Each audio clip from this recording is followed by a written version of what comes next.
দেখো বন্ধুরা, তোমাদের সঙ্গে আজকে একটা সহজে ইলিশ মাছ রান্না করার রেসিপি শেয়ার করছি।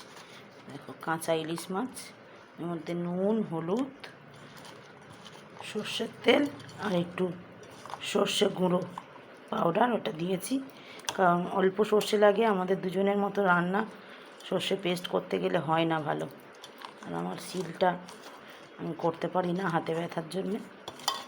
এই যে ভালো করে মেখে খুব তাড়াতাড়ি রান্নাটা হয়ে যায়।